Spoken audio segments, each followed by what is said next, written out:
Imagine this. You spend years believing that kindness is your greatest strength, only to discover that the world has mistaken it for permission. You listen when no one else will. You forgive before apologies are offered. You carry burdens that never belong to you. Yet the moment you stop sacrificing yourself, people begin whispering a different story. They call you cold. They call you distant. Some even dare to call you dangerous. But what if that final transformation was never the birth of cruelty? What if it was simply the death of unconscious obedience? Carl Jung believed that every human being carries a shadow, not an enemy hidden inside, but a forgotten kingdom buried beneath years of adaptation. The empath often spends an entire lifetime trying to become acceptable, lovable, indispensable. In doing so, she unconsciously banishes the very qualities that would protect her. Anger becomes shameful, boundaries become selfish, solitude becomes loneliness, power becomes guilt. The shadow patiently waits, not because it wishes to destroy her, but because it knows that no soul becomes whole by amputating half of itself. The woman who endlessly rescues others often does not realize she is also rescuing herself from rejection, abandonment, and the unbearable fear that love must always be earned. Her generosity is genuine, yet beneath its beauty lies an invisible contract with the world. If she gives enough, perhaps she will finally be chosen. This is not weakness. It is trauma wearing the mask of virtue. Modern psychology speaks of attachment wounds. Jung spoke of complexes. The Stoics spoke of mistaken judgments. Though separated by centuries, they pointed toward the same invisible prison, the belief that peace depends upon the reactions of others. An empath enters relationships carrying sunlight, believing light alone can heal darkness. But darkness has its own intentions. Some people are unconsciously drawn toward those who illuminate hidden wounds. The narcissistic personality, for example, often senses the empath before a single word is exchanged, not because of magic, but because wounded psyches recognize familiar patterns. One seeks admiration to silence inner emptiness. The other seeks acceptance by abandoning herself. The dance begins long before either understands the music. You may have lived this without recognizing it. At first there is admiration, endless conversations, extraordinary intimacy, the strange feeling that someone has finally seen your soul. Yet slowly, almost invisibly, your own voice begins to disappear. You apologize more often. You explain yourself more carefully. You become responsible for emotions that never originated inside you. The relationship becomes less about love and more about emotional weather forecasting. Every morning begins with a silent calculation. How can peace be preserved today? How can conflict be avoided? How much of yourself must disappear for harmony to survive? This is the paradox Jung understood so profoundly. The ego believes survival requires adaptation. The self demands authenticity. And these two forces cannot coexist forever. The empath usually postpones confrontation for years because confrontation threatens identity itself. She has unconsciously built her self-worth around being needed. Without rescuing, who is she? Without fixing, what remains? Without endless giving, will anyone stay? These questions rarely exist in conscious awareness. Instead, they emerge as exhaustion, sleepless nights, unexplained anxiety, and overwhelming fatigue no amount of rest seems able to cure. The body begins speaking the language the soul has been forbidden to use. Marcus Aurelius wrote that the soul becomes dyed by the color of its thoughts. But the empath often becomes dyed by the emotional atmosphere surrounding everyone else. She absorbs tension like dry earth absorbs rain. Every criticism echoes louder. Every disappointment feels personal. Every rejection becomes evidence that she simply needs to love harder. Until one day, something breaks. Curiously, it is almost never a catastrophic event. The final awakening often arrives through something astonishingly ordinary. A forgotten birthday. Another broken promise. A casual betrayal. A familiar manipulation repeated one time too many.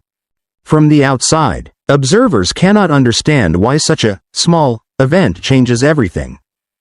But they mistake the final drop for the entire ocean. The transformation did not begin today. It began years ago. Each unnoticed disappointment accumulated beneath consciousness like water collecting behind an ancient dam. Every ignored intuition, every swallowed truth, every abandoned boundary, every smile forced through private heartbreak. Eventually the unconscious refuses further compromise. Jung called this individuation, the painful movement toward becoming psychologically whole. It is not comfortable because the old identity must dissolve before the authentic one can emerge. The woman who once feared disappointing everyone begins disappointing expectations instead. At first, almost nothing changes externally. She still speaks gently. She still acts with compassion. She still wishes no harm upon anyone.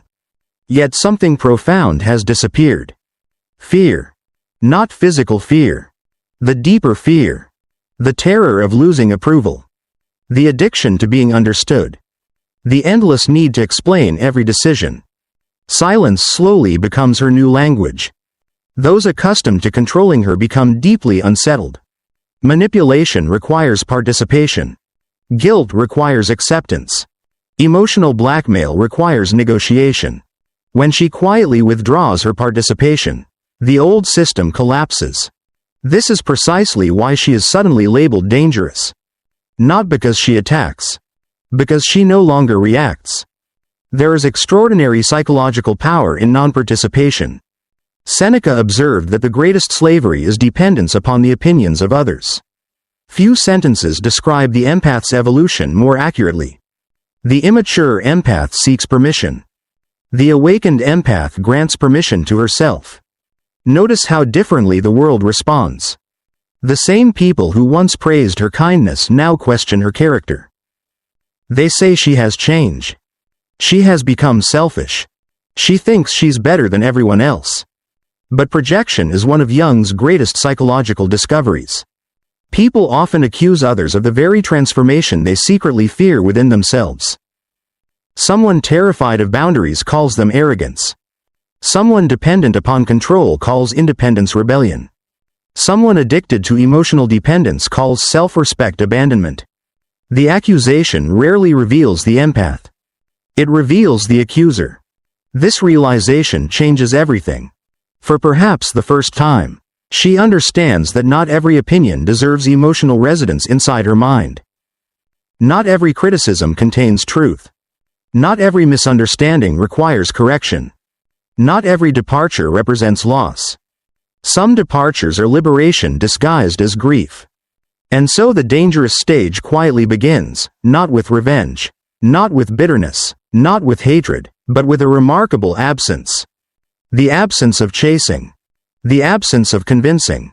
The absence of rescuing those determined to drown inside their own unconscious patterns. She does not become less loving. She simply stops confusing love with self-erasure. For the first time in her life, compassion turns inward without abandoning compassion toward others. The shadow has not consumed her. It has finally become integrated. The parts of herself she once feared, the capacity to say no, to walk away, to disappoint, to refuse emotional exploitation, are no longer enemies. They have become guardians. And every guardian appears frightening to those who once benefited from an unguarded heart. There comes a moment in every authentic psychological transformation when the old identity reaches for one final negotiation. It whispers with familiar tenderness. Perhaps this time will be different. Perhaps if more patience is offered, more understanding, more sacrifice, harmony will finally arrive. The voice sounds compassionate, but it is often the echo of an ancient wound rather than wisdom. Jung warned that what remains unconscious directs life while appearing to be fate. The empath, before awakening, frequently mistakes this unconscious script for destiny. She believes she simply attracts broken people. She assumes suffering is proof of devotion. She interprets emotional depletion as evidence that she has loved deeply enough. Yet destiny begins changing the moment consciousness enters the room. The dangerous empath does not suddenly become impossible to manipulate because she has learned better arguments. She becomes difficult to manipulate because she finally recognizes the argument happening inside herself. For years, the deepest battle never existed between her and another person. It existed between the frightened child still seeking unconditional acceptance and the emerging adult who understood that acceptance purchased through self-betrayal is never acceptance at all. This realization is devastating, because it requires mourning not only painful relationships but also the illusion that they could have become healthy if only she had loved more perfectly. That grief deserves respect. Many imagine awakening as a triumphant explosion of confidence. In reality, individuation often begins with mourning. The masks fall away before freedom arrives. Old fantasies dissolve before new truths can breathe. The empath discovers that some relationships survived only because she carried both people emotionally. When she sets that invisible weight down, everything shifts. Some people leave. Others become angry. A few suddenly remember every kindness they forgot to appreciate. It is astonishing how quickly affection appears when access disappears. From the outside, observers believe the empath has become emotionally detached. Yet something entirely different is occurring beneath the surface. Emotional energy is no longer flowing outward without discernment. It is beginning to circulate inward, nourishing neglected parts of the psyche that had waited in silence for decades. Imagine a magnificent garden. For years its caretaker watered every neighboring field while her own soil cracked beneath relentless sun. The neighbors praised her generosity.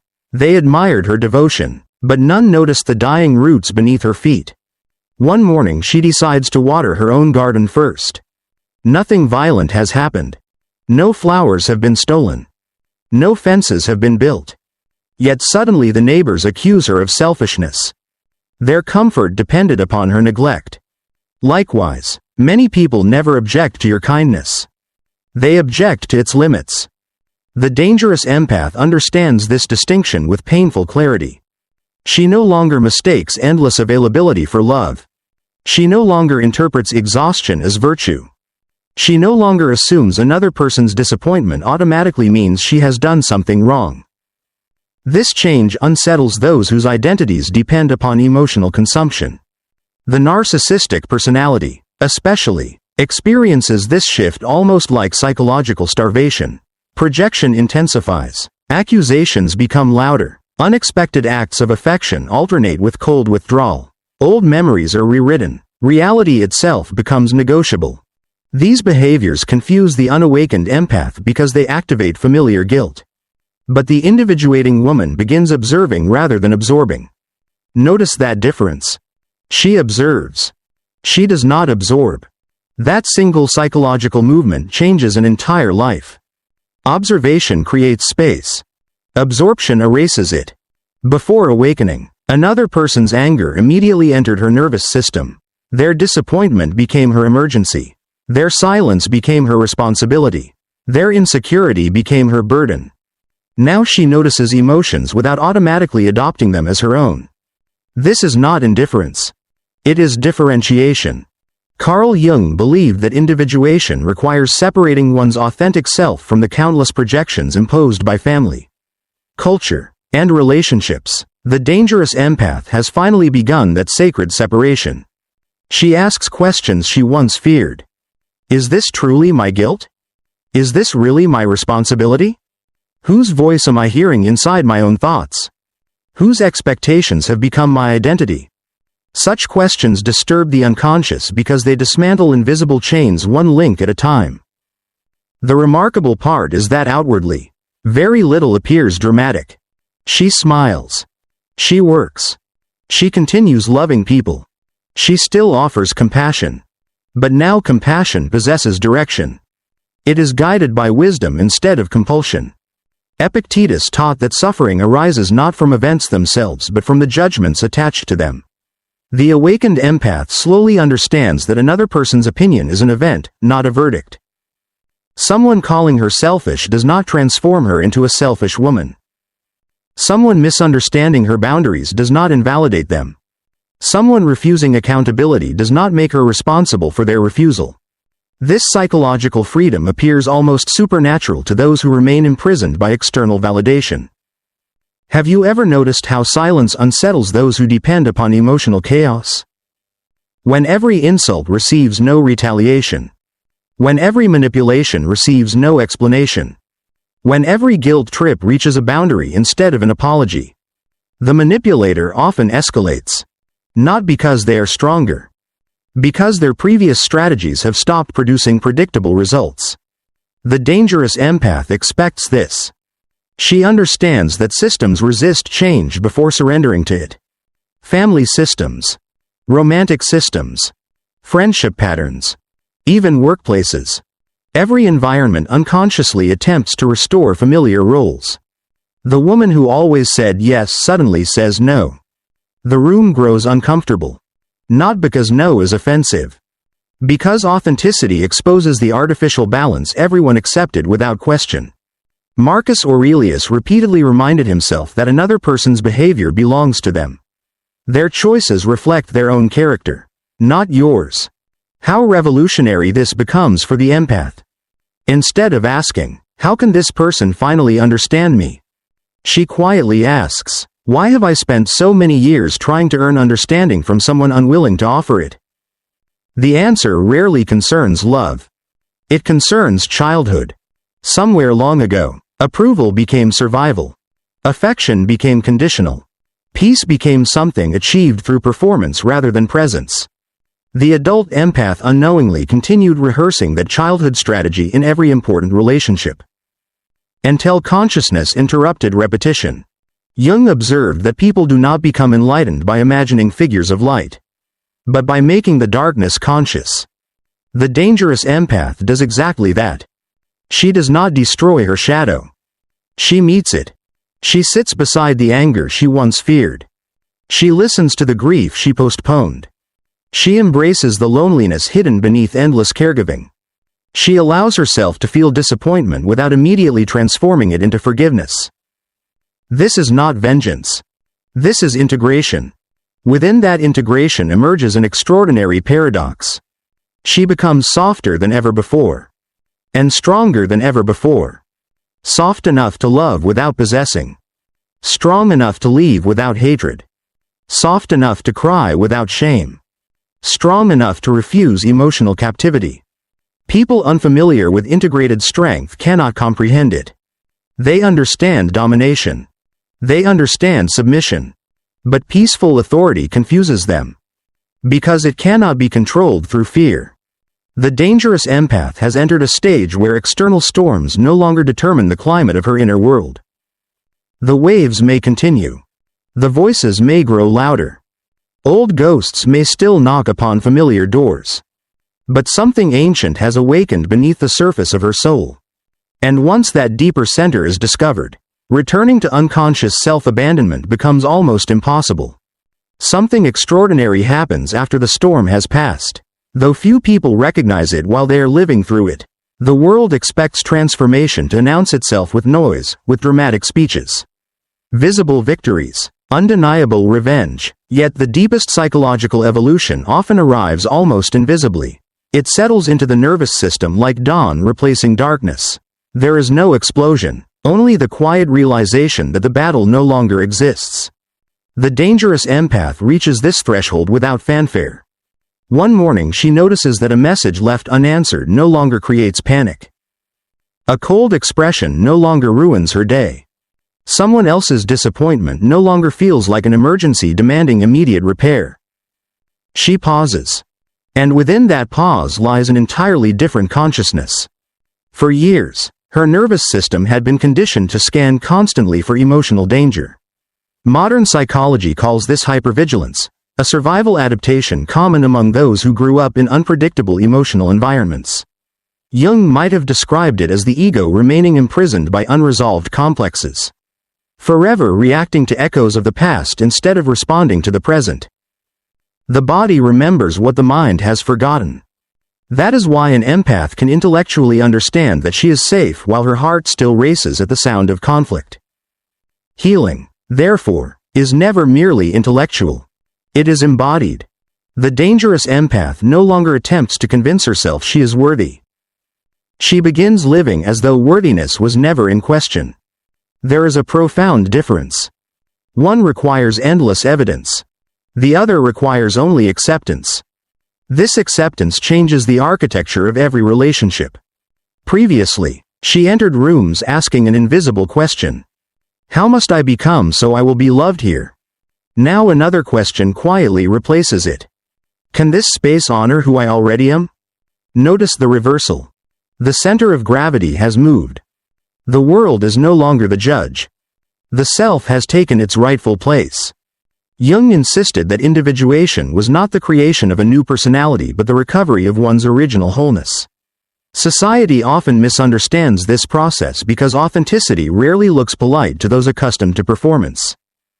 When the empath stops explaining every decision, she appears secretive.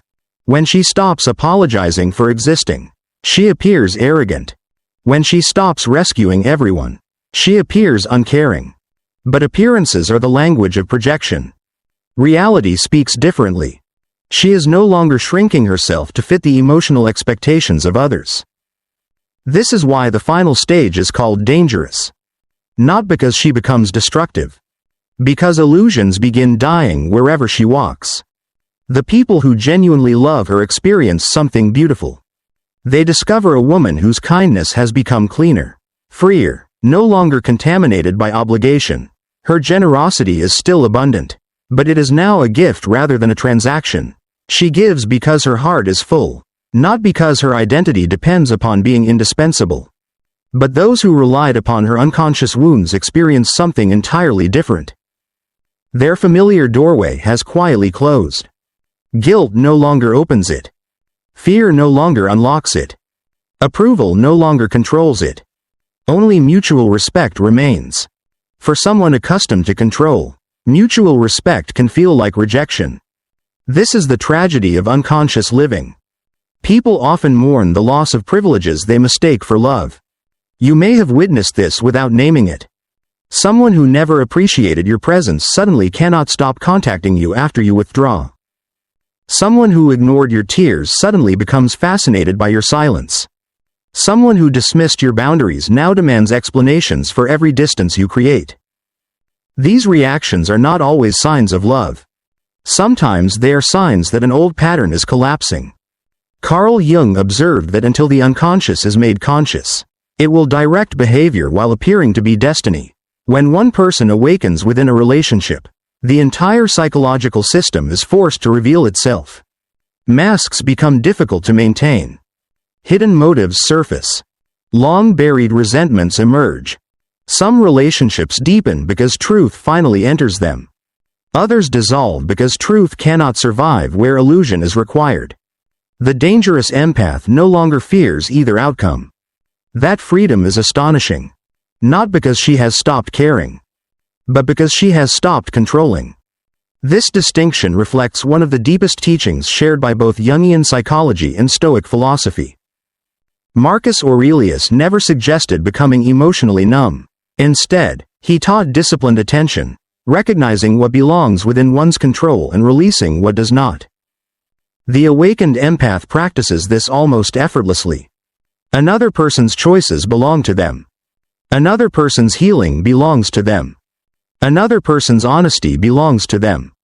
Her responsibility begins and ends with her own integrity. Imagine standing beside a river after years of trying to force its current to change direction. You exhausted yourself pushing against water that never intended to obey. One day you simply stop pushing. The river continues flowing exactly as before. Only now your hands are free. That is the dangerous stage.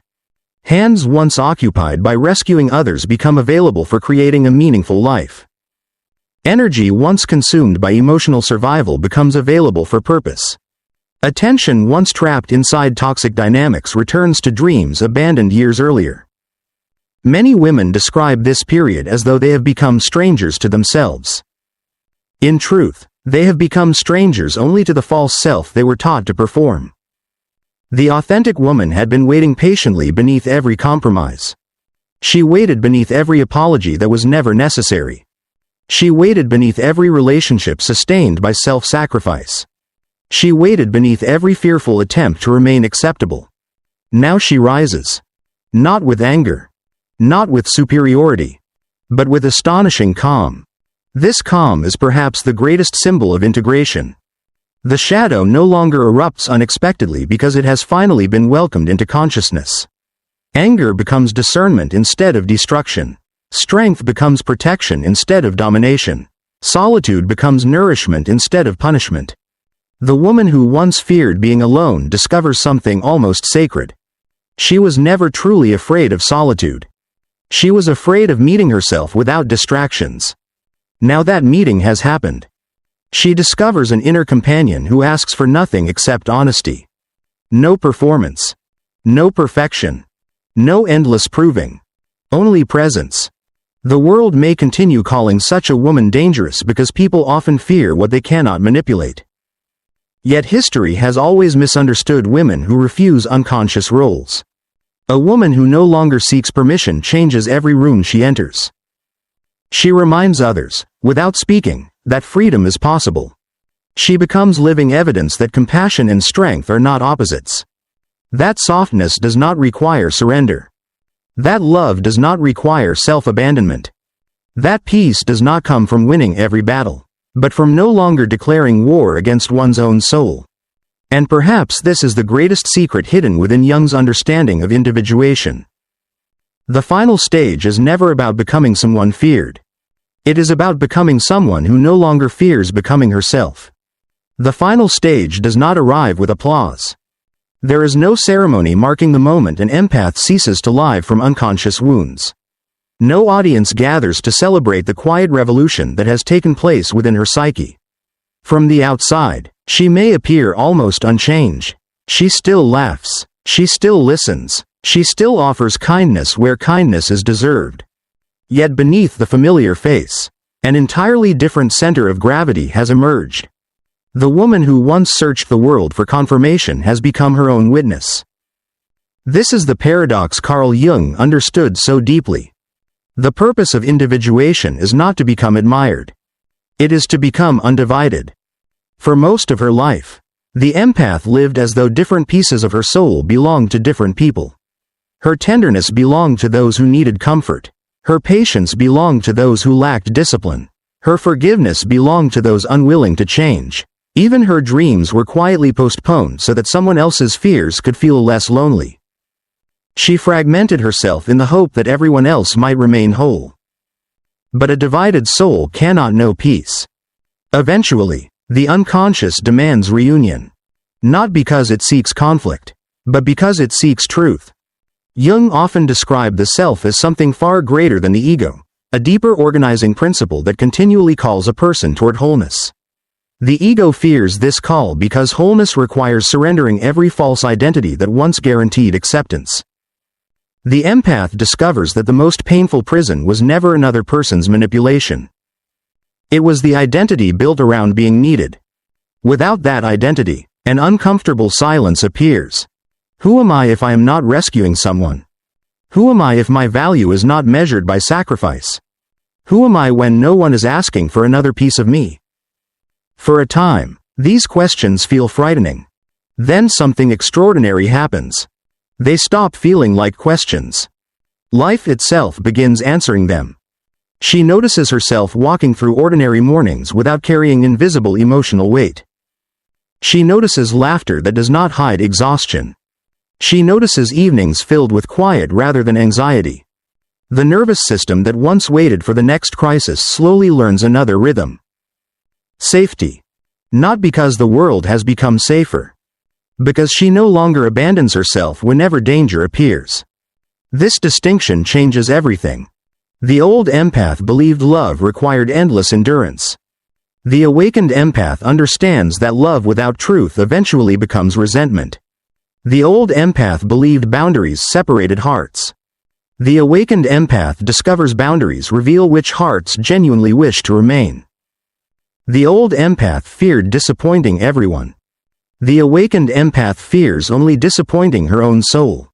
This is why those who once depended upon her confusion often describe her as unreachable. In reality, she has become profoundly reachable. Only now she can be reached through honesty instead of manipulation. Through respect instead of guilt. Through reciprocity instead of exploitation. Every unhealthy relationship eventually reveals its true foundation once one person stops performing. Some collapse immediately. Others struggle desperately to restore the old balance. A few transform beautifully because both people choose consciousness over comfort. The dangerous empath no longer attempts to predict which outcome will occur. She simply tells the truth through the way she lives. Stoic philosophy echoes this beautifully. Epictetus reminded his students that freedom begins the moment a person stops demanding that reality become different from what it is. The empath finally understands. She cannot force insight. She cannot manufacture accountability. She cannot heal another person's unconscious. She can invite. She can inspire. She can love. But she can never become another person's destiny. What profound relief lives inside that realization. The burden she carried for decades quietly slips from her shoulders. It was never hers.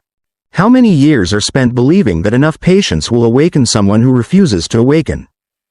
How many nights disappear while replaying conversations, searching for the perfect explanation that will finally make another heart understand?